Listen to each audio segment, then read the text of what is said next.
Look at your hands right now. Those hands have never built anything that your life depended on. Never. Not once. But every single ancestor you have, going back 300,000 years, built something with those exact same hands every single winter, or they died before they could become your ancestor. Which means every survival trick they discovered is the reason you exist right now. And some of those tricks are so insane, so counterintuitive, so brutally genius, that when modern scientists finally tested them in the 20th century, they were genuinely embarrassed.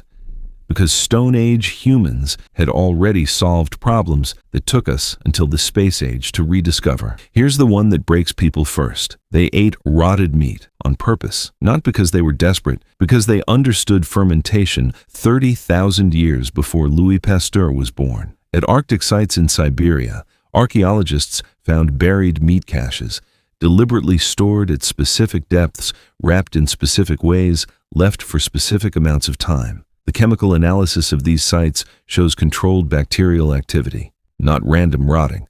Controlled fermentation that made meat safer, more calorie-dense, and digestible in extreme cold when the human body needs maximum fuel. The Inuit still do this today. Kiviak, fermented seal stuffed with birds, buried for months.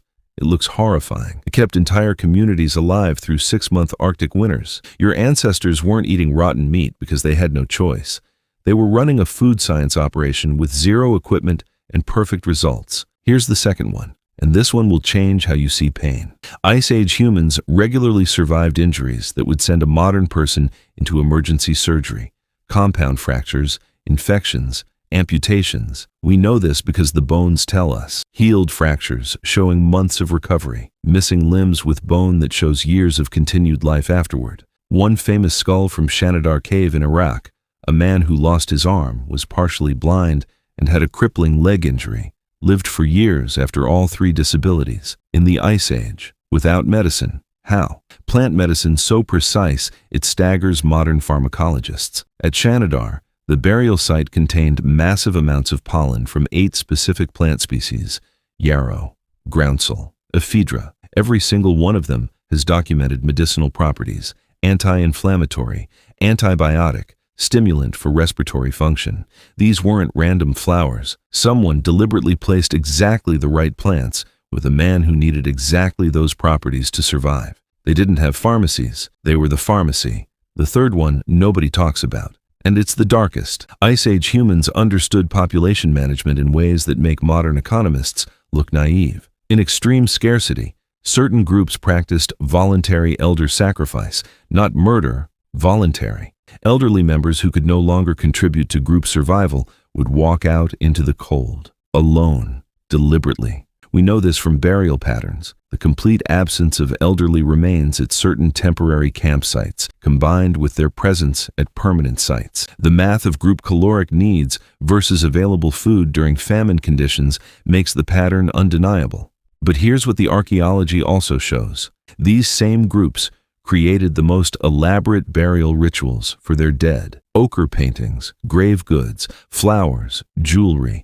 They understood sacrifice, honored it, and still grieved it. That's not primitive. That's a moral complexity most modern societies have never been forced to confront. Fourth, the navigation. No compass, no maps, no GPS. Ice Age humans migrated from Africa to Australia, 10,000 miles of open ocean crossings, mountain ranges, desert crossings, Arctic tundra. And they did it with a navigation system that modern researchers are only beginning to understand. Star memory, passed down in stories. Every constellation had a name, a story, a direction marker. The stories weren't entertainment. They were navigational databases encoded in narrative so children could memorize them without knowing that's what they were doing. Australian Aboriginal navigational songs, called songlines, map thousands of miles of terrain in lyrical form. Researchers have confirmed they are accurate, precisely accurate, to this day. Your Ice Age ancestors didn't get lost. They couldn't afford to, so they turned the entire sky into a map and hid it inside bedtime stories. And the last one, the one that changes everything. They were happier than you. That sounds insane. But the evidence is real. Skeletal analysis of Ice Age humans shows lower rates of chronic stress markers than agricultural humans who came after them. Dental records show more dietary variety and less nutritional deficiency than early farmers. Working hours, estimated from tool wear, activity markers in bone, suggest hunter-gatherers worked 4 to 6 hours a day. The rest was story, music, ritual, rest. Agriculture gave us civilization. It also gave us 12-hour workdays, famine, class hierarchy, and epidemic disease from living next to livestock. Your Ice Age ancestors looked at the world, learned everything about it, and lived inside it instead of trying to conquer it. They didn't survive the Ice Age despite being primitive. They thrived in it because they were, in almost every measurable way, as intelligent as you, with 300,000 years more practice at being human. The next time life feels hard, remember the man at Shanidar. One arm, partially blind, broken leg, survived for years because the people around him refused to let him die. That's also in your blood.